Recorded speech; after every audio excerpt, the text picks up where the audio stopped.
Episode 3 की शुरुआत वहीं से होती है जहां एपिसोड 2 खत्म हुआ था। यूजियो और जियांगमू उस फाइटिंग से तो बच के किसी तरह आ गए थे, पर वो फाइटर उनका पीछा कहाँ छोड़ने वाला था। उसने तो बस यूजियो को खत्म करने का ठान रखा था। वो फाइटर तो यूजियो के पीछे लग जाता है, पर यूजियो भी क्या कम था। वो अपनी कार से स्टंट मारते हुए अपनी कार चलाने लगता है। अब तो मानो जैसे पूरी स्ट्रीट पर बस उन्हीं सबकी कार्स दिखाई दे रही थी। यूजियो तो जैसे तैसे सारी कार्स को चकमा देते हुए जा रहा था, पर वो फाइटर था कि यूजियो का पीछा छोड़ने को तैयार ही नहीं था। जियांगमू तो बस चुपचाप बैठे बैठे बस सब देखती जा रही थी। तभी यूजियो से एक बचपन की बात याद दिलाता है। जब एक रेसर ने जियांगमू को उसे मैप गाइड करने को कहा था, तो आज यूजियो वैसा ही कुछ चाहता था कि जियांगमू से मैप गाइड करे। मैप में तो रास्ते बड़े अजीब तरीके से आ रहे थे, पर यूजियो ने सोच रखा था जियांगमू जहाँ मुड़ने को कहेगी वो वहीं मुड़ेगा। अब होना क्या था, जियांगमू तो आड़े टेढ़े रास्तों से कार को निकालने के लिए कही जा रही थी और यूजियो वैसा ही कर रहा था। वो फाइटर तो पूरा कंफ्यूज हो जाता है। वो समझ ही नहीं पा रहा था कि वो लोग अचानक से कहीं भी मुड़ जा रहे थे। इतने में यूजियो का एक और दोस्त भी वहाँ आ गया था, जो उस फाइटर को कंफ्यूज करने लगता है और जैसे तैसे वो लोग उस आदमी के पास पहुँच जाते हैं, जिसके कहने पर यूजियो ये सब क्या करता था। वो अपने पैसे लेने आया था, पर सब लोग जियांगमू को देख के गुस्सा थे, क्योंकि वहाँ किसी बाहर से आने वाले के लिए मना था। पर यूजियो उन सब से कह देता है कि जियांगमू कोई आउटसाइडर नहीं है, वो उसकी गर्लफ्रेंड है। ये सुनकर तो जियांगमू हैरान हो जाती है कि अभी अभी यूजियो ने सबके सामने उसे गर्लफ्रेंड बोला। तभी वहाँ उसका दोस्त आ जाता है, जो जियांगमू के साथ फ्लर्ट करते हुए उससे कहता है कि तुम्हारा प्राइस क्या है, मैं भी चाहता हूँ मुझे कोई गाइड करे। पर हमारा यूजियो बैड एस बनते हुए साफ बोल देता है सॉरी, ये प्राइसलेस है। अब क्योंकि जियांगमू को ठंड लग रही थी, तो यूजियो उसे अपनी बाहों में लेकर उसे अपने गले से लगा लेता है और वो दोनों वहाँ से निकल जाते हैं। अब क्योंकि जियांगमू बहुत ज्यादा परेशान थी, ये सब कितना रिस्की है, अगर किसी को कुछ हो जाता तो उसको जेल भी हो सकती थी, इसलिए वो गुस्से में यूजियो को साफ साफ उस काम को छोड़ने के लिए कहती है और उससे कहती है कि वो कोई ऐसा काम करे जिसमें अच्छी लाइफ जी सके। पर उसे क्या पता था जिस चीज को वो इतनी आसानी से कह रही है वो यूजियो के लिए कितना मुश्किल है। वो उससे गुस्से में कहता है कि क्या वो जानती भी है उसने कैसे कैसे दिन देखे हैं। उसके पेरेंट्स के डाइवोर्स होने के बाद वो अपने डैड के साथ थाईलैंड आया तो उन्होंने कितने बुरे दिन देखे। उनको स्ट्रीट्स पर सीवर में जाने कहाँ कहाँ नहीं सोना पड़ा। जब उनको एक फ्लैट मिला तो उस फ्लैट में पानी भर जाता था, जिसे वो हर दिन बाहर निकाला करते थे।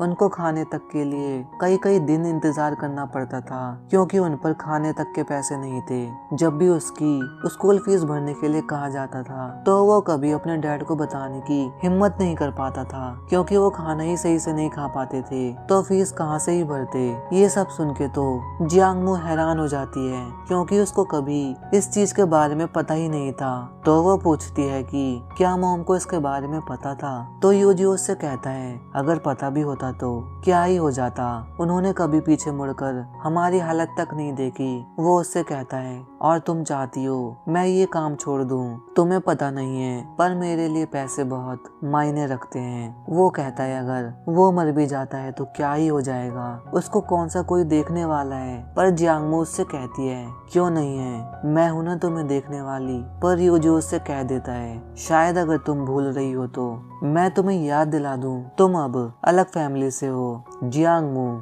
तभी उसे उसके डैड की कॉल आती है, जो उससे कहते हैं कि जियांगमू की मॉम भी थाईलैंड आ गई है, जो उससे मिलना चाहती है। तो यूजियो उसे वापस चलने के लिए कहता है, पर जियांगमू थी कि जाने को ही तैयार नहीं थी। तो यूजियो भी उससे कहता है मत जाओ, मैं भी सो जाता हूँ। अब काफी देर तक तो यूजियो भी नहीं मानता, तो जियांगमू से भाई कहकर साथ में न्यू लाइफ स्टार्ट करने के लिए कहती है, जहाँ दोनों साथ में उस ओल्ड जगह रहेंगे जहाँ उनका बचपन बीता था। वो उससे कहती है मैं वादा करती हूँ मैं बहुत मेहनत करूंगी और अच्छा काम करके अच्छे पैसे कमाऊंगी। पर फिलहाल यूजियो उसका कोई रिप्लाई नहीं देता। जब वो उसे उसकी मॉम के पास छोड़ देता है, तो उसकी मॉम तो उसे अपने साथ कनाडा ले जाने के लिए कहने लगती है, पर जियांगमो तो कहीं जाना ही नहीं चाहती थी। वो तो यूजियो के साथ एक न्यू शुरुआत करना चाहती थी। तभी उसकी मॉम यूजियो को देख लेती है, जिसे देखकर वो शॉक हो जाती है और जियांगमो से पूछती है कि वो यहाँ क्या कर रहा है। तो जियांगमो से बताती है कि उसे वही तो यहाँ छोड़ने आया था। तभी यहाँ जियांगमो के सामने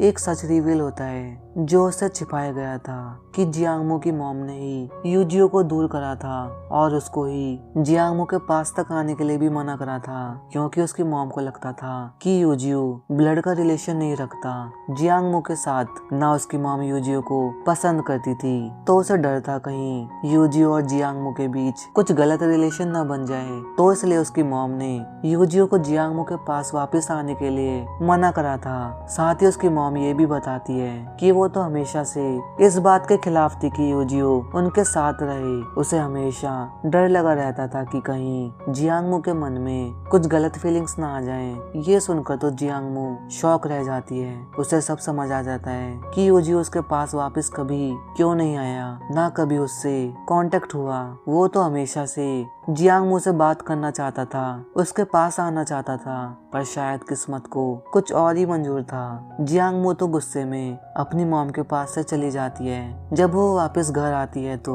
वो गुस्से में बस अपनी मॉम की कई बातों को ही सोच रही थी। उसे अपने पर, अपनी मॉम पर बहुत ज्यादा गुस्सा आ रहा था। उसने हमेशा से यूजियो को गलत समझा, पर सच क्या था उससे हमेशा छिपाया गया। जब वो गुस्से में डार्ट्स को फेंक रही थी, तभी उस डार्ट्स के पीछे से कुछ लेटर्स गिर जाते हैं। जब वो उन्हें ध्यान से देखती है तो उसे पता चलता है वो लेटर्स तो वो ही हैं जो वो यूजियो को भेजा करती थी। उसे वहाँ सब लेटर्स मिलते हैं जो उसने यूजियो को भेजे थे, उससे अलग होने से लेकर उसके मिडिल स्कूल के वो आखिरी लेटर भी जो उसने यूजियो को लिखा था कि अब वो इस लेटर के बाद कभी कोई लेटर नहीं भेजेगी, क्योंकि वो समझ चुकी है कि यूजियो अपनी लाइफ में खुश है। उसे वो सब पढ़कर तो रोना ही आ जाता है। उसे बहुत ज्यादा बुरा लग रहा था। वो समझ जाती है कि यूजियो को हमेशा से उसके भेजे हुए लेटर्स मिलते थे, पर वो कभी उनका रिप्लाई नहीं दे पाया, क्योंकि उसकी मॉम ने जियांगमो से दूर रहने के लिए कहा था। उसे तो और भी ज्यादा